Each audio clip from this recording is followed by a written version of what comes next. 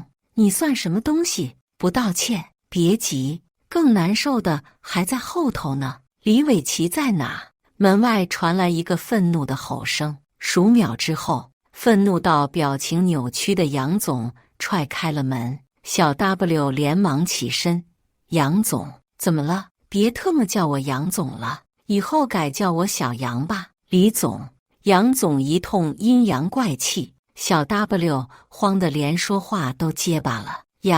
杨总，您这是？李总大忙人，抽空看看邮件吧。说完，杨总甩头离开。小 W 颤抖着点开了邮件中的音频，这是一段群发给公司所有人的音频文件，发件人是林子注册的一个小号，音频里是某个人酒后的胡言乱语。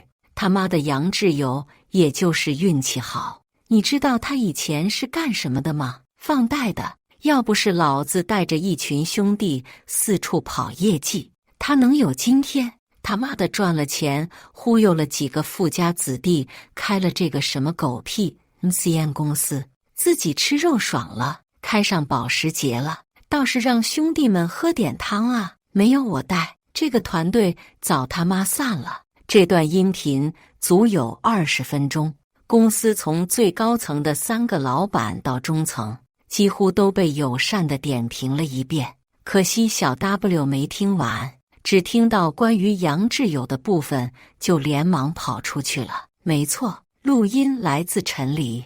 我问他是从哪里搞到这份录音的，他说保密。我又问他为什么一直握着这份录音不用，他说原本小 W 承诺之后会提他上来当制作组的负责人，但他最近得到了一个小道消息，上个月公司架构调整，小 W 推荐了南宝当负责人，得道多助，失道寡助。我只能说是小 W 自己作死了。小 W 离开房间后，南宝也承受不住这样的压力，悄悄地溜了。这次还是有点可惜，没能看到小 W 和南宝两人大撕逼，两坨大便互相比拼哪坨更臭，那画面的多恶心啊！嘻嘻，他的道歉不用了，但一定要把我的名字撤掉，不然我明天还会来的哦。老吴看着我，露出一丝苦笑。拿到离职证明，走出公司的时候，我浑身舒畅。2年了，没吃上一口这家公司画的饼，不如去试试看别家的饼香不香。说起来，我之所以会习惯性的录音，还是小 W 的提醒。刚入职的时候，他要求我们跟领导开会的时候都要打开录音，免得漏掉领导开会时说的重要信息，也算是自作孽不可活了。反正经历这次事件，小 W 和南宝肯定没法在这里继续待下去了。也许陈黎会被提拔起来当这个部门的负责人吧。你好，这是您的东西吧？物业的小姑娘客气地拦住我。上楼的时候，2个易拉宝寄存在他那了。谢谢，我接了过来。我拉开易拉宝，上面印着小 W 的半身像。我朝这张令人厌恶的脸吐了口水，然后转身将易拉宝扔进一旁的垃圾桶。感谢大家的观看，本期故事精彩吗？欢迎大家在下方评论区吐槽。如果你喜欢这类故事，记得点击订阅微光夜读，并分享给更多的人，这会对我帮助很大。再次感谢大家的观看。